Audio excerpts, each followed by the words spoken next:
The story begins not in the courtroom, but in the streets of a quiet neighborhood that was shattered by a crime so brutal it left the entire city trembling.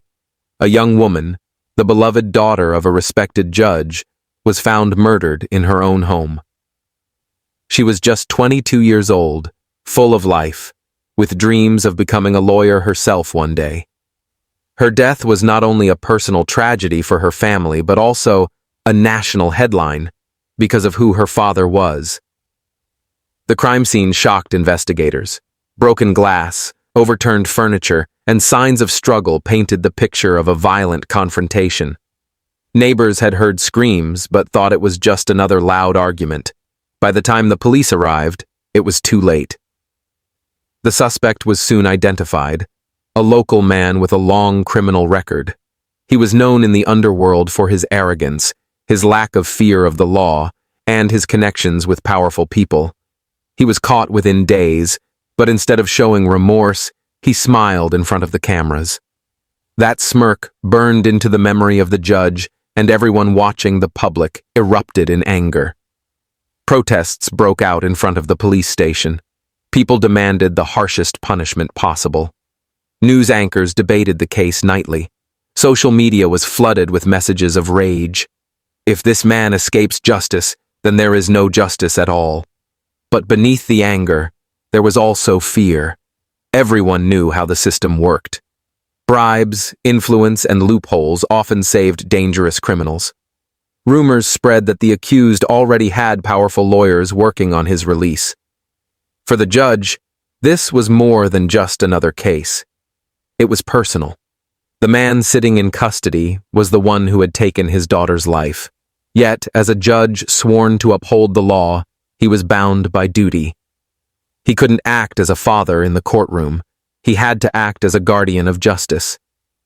The city waited with bated breath as the trial date was announced. Outside the courthouse, banners were hung. Justice for the judge's daughter. Inside, however, there was tension. Everyone knew this trial was not just about one murder. It was about whether the justice system itself could stand against corruption and arrogance. Witnesses began to step forward. Some were terrified.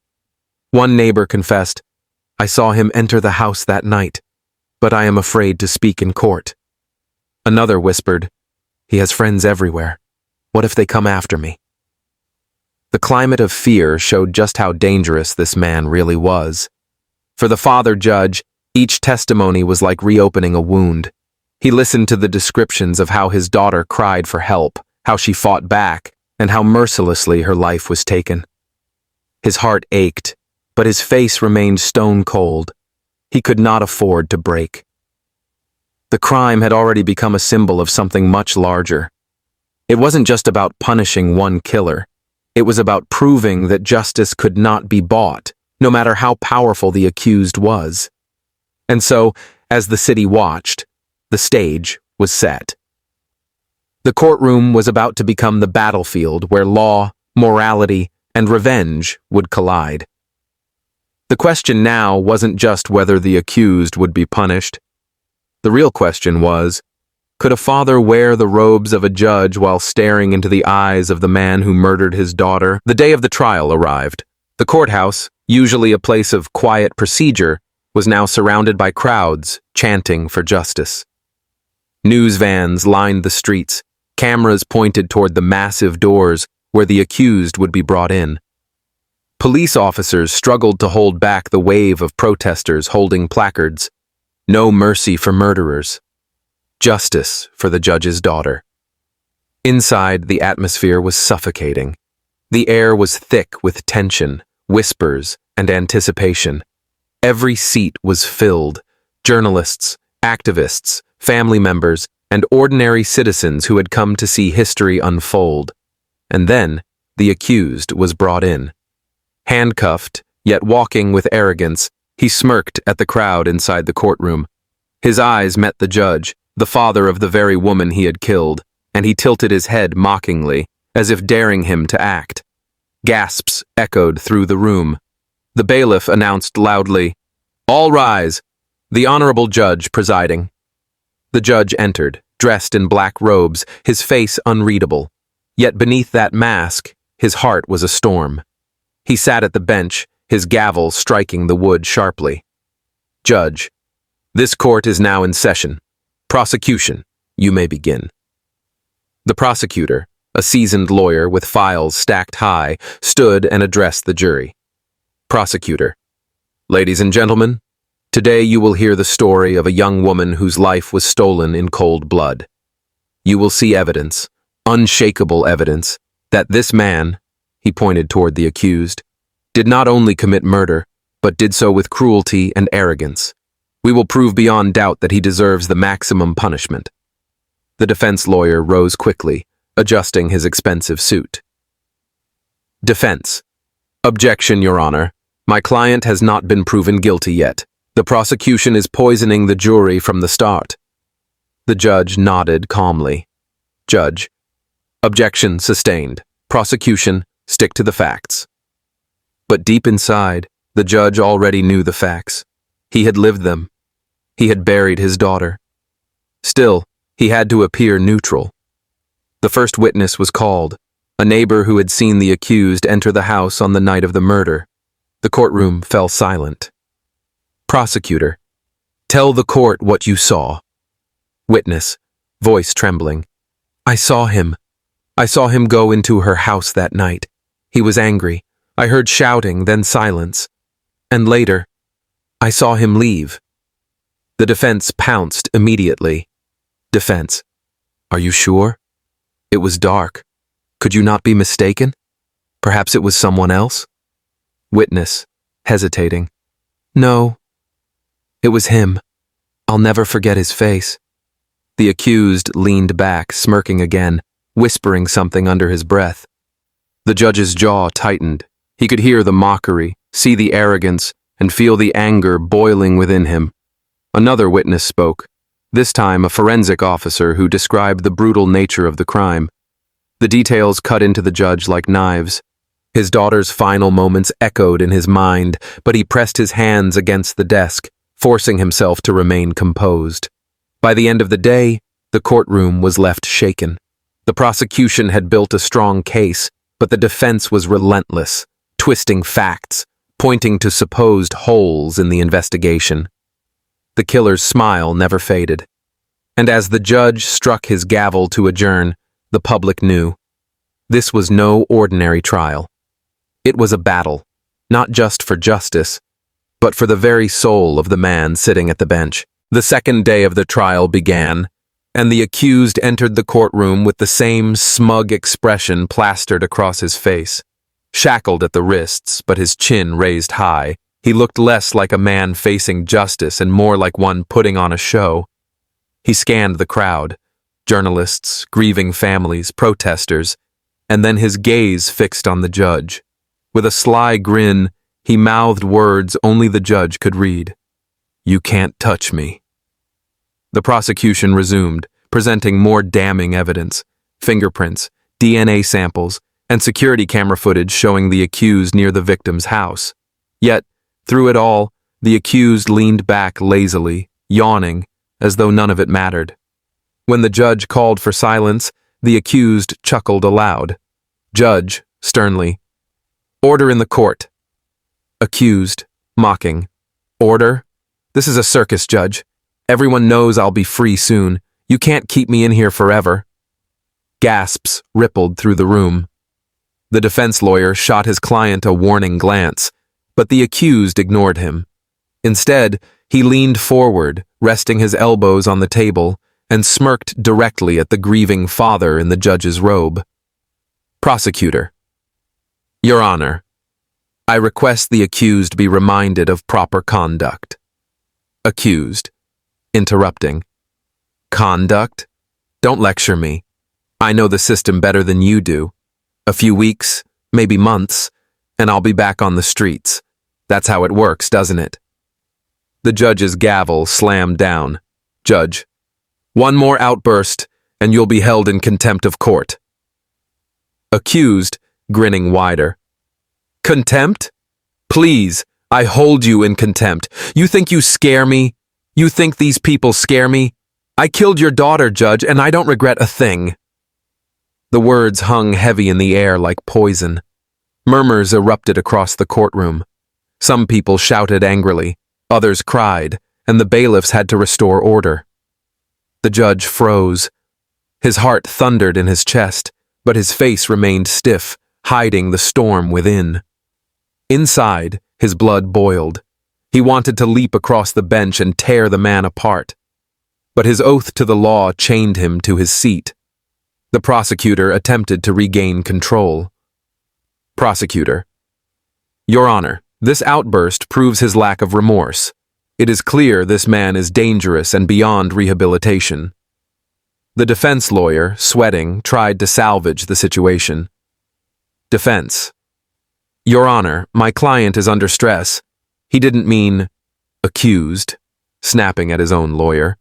Shut up. I mean every word. She begged for her life and I laughed. And now I laugh again because I know the law protects me more than it protects her. The courtroom erupted into chaos. Journalists scribbled frantically. Family members of the victim wept openly. Protesters outside began chanting louder as word of the killer's arrogance spread through the courthouse corridors. The judge banged his gavel repeatedly. Judge, furious but controlled. Silence! Absolute silence!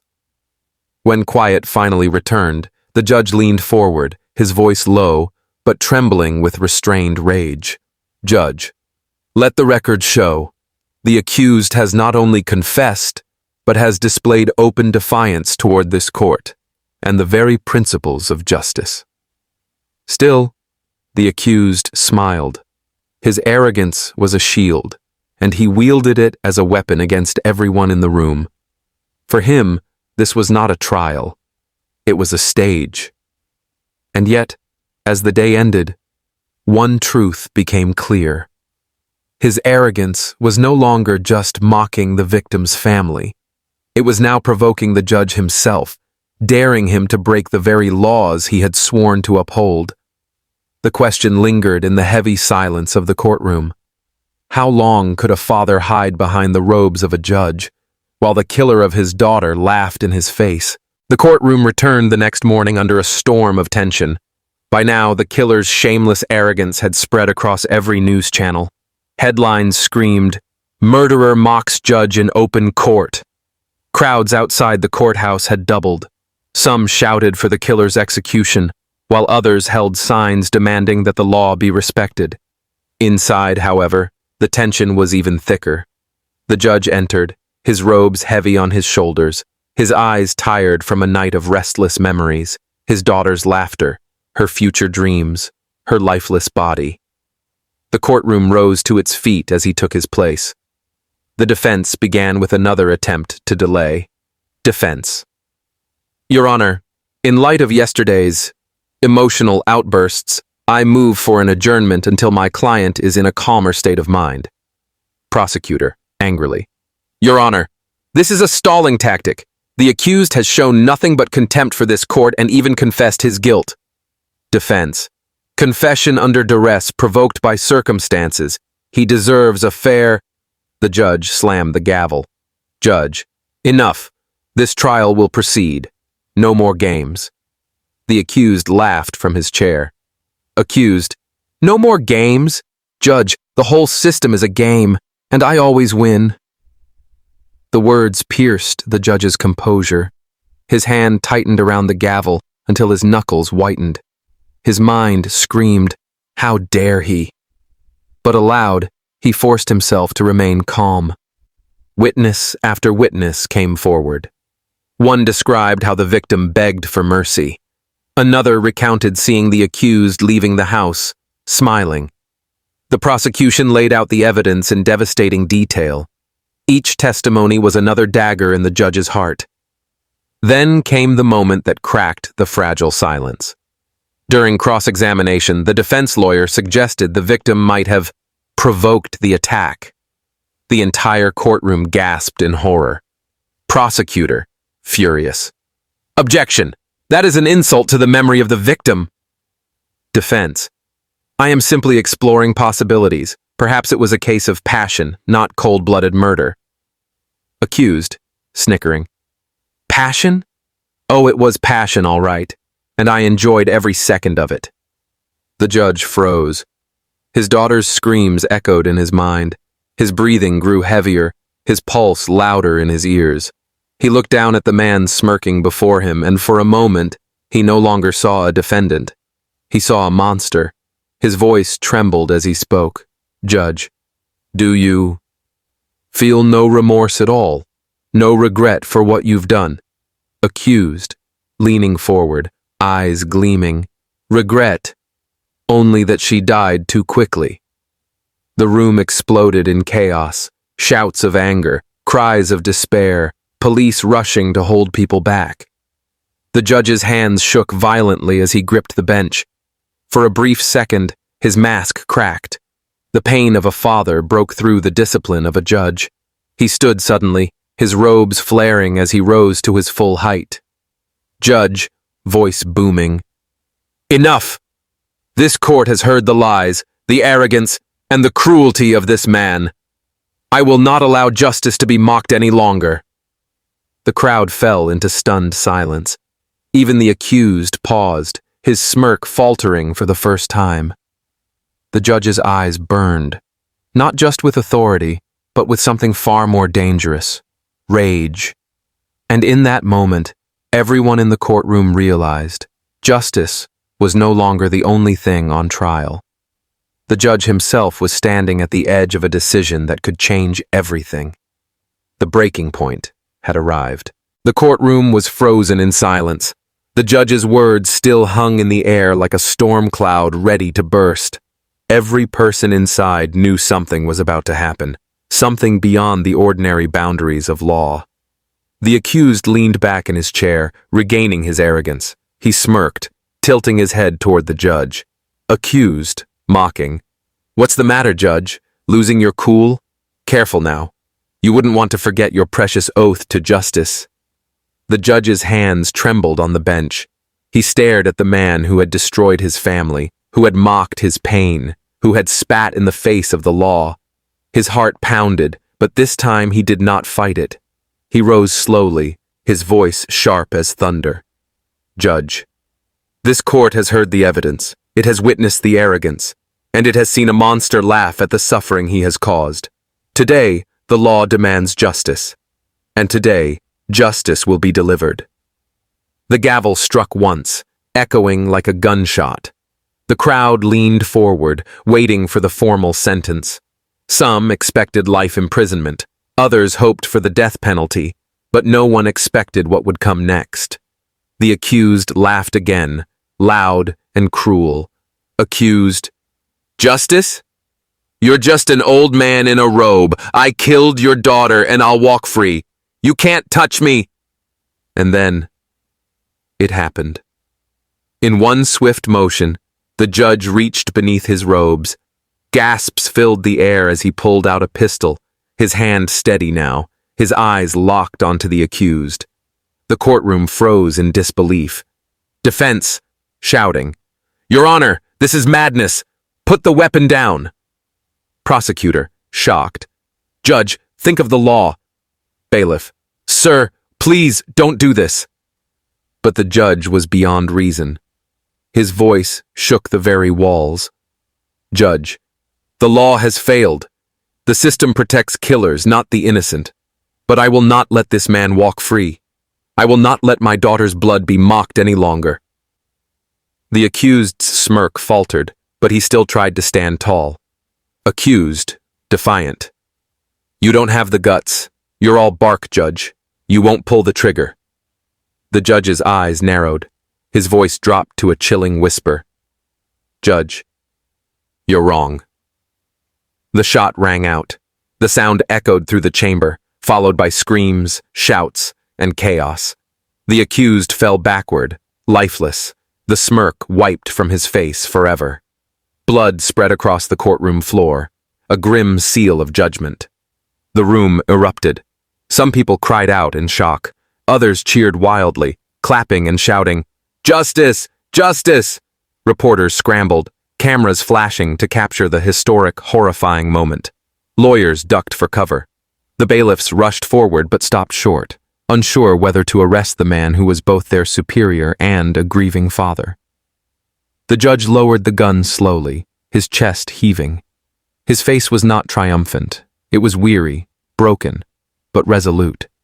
He turned to the courtroom, his voice steady despite the chaos. "Judge, today I was not only a judge, I was a father, and a father cannot watch his daughter's killer laugh at justice." He placed the gun on the bench and raised his hands. "Judge, do what you must. Arrest me if you will. But remember this, justice was done today." The courtroom remained divided. Some screamed that he was a murderer. Others shouted that he was a hero. The cameras broadcast every second live, sparking a debate across the nation. Was this true justice? Or was it vengeance disguised as law? Outside, the crowd roared with chants of approval. For them, the image of a judge executing a killer on the spot was not a scandal. It was the justice they had been begging for. As police surrounded the bench, the judge stood tall, his robes stained with sweat, his eyes still burning. He had crossed the line between law and revenge, and there was no going back. But one thing was certain. No one in that courtroom, no one in that city, and no one watching on television would ever forget the day justice was delivered, not with a gavel, but with a gun.